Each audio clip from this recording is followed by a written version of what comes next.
इन दोनों का कंपेयर करने वाला हूँ कि आप देखिए उस व्यवस्था के दौरान क्या था।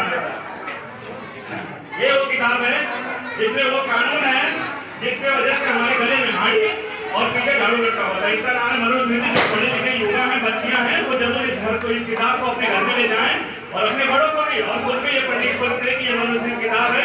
इसमें वो कानून लिखा है कि अगर हम शिक्षा लेते हैं, अगर महिलाएं कुछ भी काम करती हैं, उनके ऊपर कपड़ा पहनती हैं, तो उनको उनके कानून सीधा दिला के डाल दीजिए। ये इस किताब में लिखा गया है। जिसको भी नहीं पढ़ना है वो एक बार किसी को पढ़े और समझे।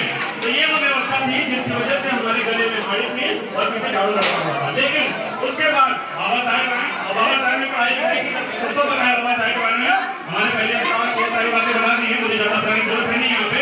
लेकिन एक मेन पॉइंट जो है, बाबा साहेब आए और उन्होंने पढ़ाई लिखाई करी, वो भी वो लेकिन फिर भी उन्होंने मेहनत की।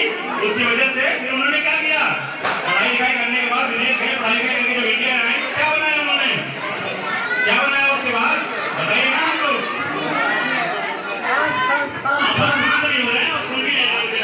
बाबा साहेब पढ़ाई लिखाई करने के बाद ऐसा क्या बना के दिए जिसकी वजह से आज हम चल फिर पा रहे हैं, हम खा भी पा रहे हैं, हमारे क्या ऐसा बताया भारतीय संविधान। ये वो किताब है साथियों, मैं आपको दिखाना चाहता हूँ। ये वो किताब है जिसकी वजह से आज हमारे सर पे कपड़ा है, हमारे बजट पे कपड़ा है। तो आज इसकी वजह से जो हम चल फिर पा रहे हैं, कमा रहे हैं, पैसे रख रहे हैं और सभी के साथ में हम उठ बैठ पा रहे हैं और सभी के थालियों में खा रहे हैं। एक समय ऐसा था हम सबके साथ खाने देते थे, लेकिन मैंने अपनी यूनिवर्सिटी में पढ़ाई की, मैंने देखा जब मैं टिफिन खोलता था तो अपने मुस्लिम के बच्चे, पंडित के बच्चे, बारबनिया के बच्चे, ठाकुर के बच्चे, सारे बच्चों ने मेरे साथ मिलकर खाना खाया। मेरे जब नहीं खाना वो खत्म होता था। लेकिन एक समय वो भी था जब हमारे साथ वो बैठना पसंद नहीं करते हमारे साथ में। आप इस चीज को मानते हैं कि नहीं मानते हैं?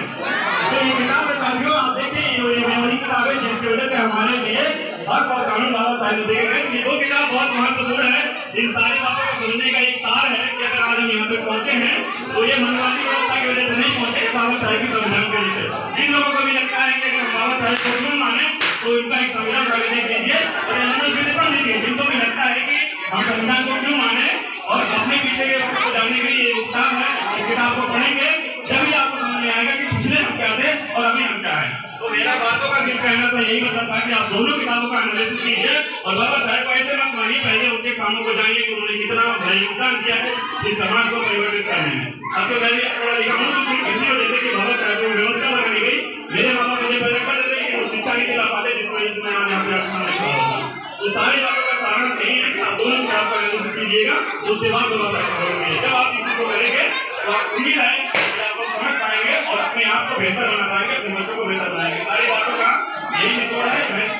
आप सबने मेरी बातों को बहुत ध्यान पूर्वक सुना, इसके लिए बहुत बहुत आप लोगों का आभारी हूँ। जिनकी माताओं बहनों ने अपना कीमती वक्त निकाल के आज इस आंगन में आई है, अपना कीमती वक्त निकाल के हमारी बातों को सुन रही है, हमारी भाई बहनों की बातों को सुना, इसको लेकर आपका बहुत बहुत आभार। और फिर से एक बार सभी को जय भीम।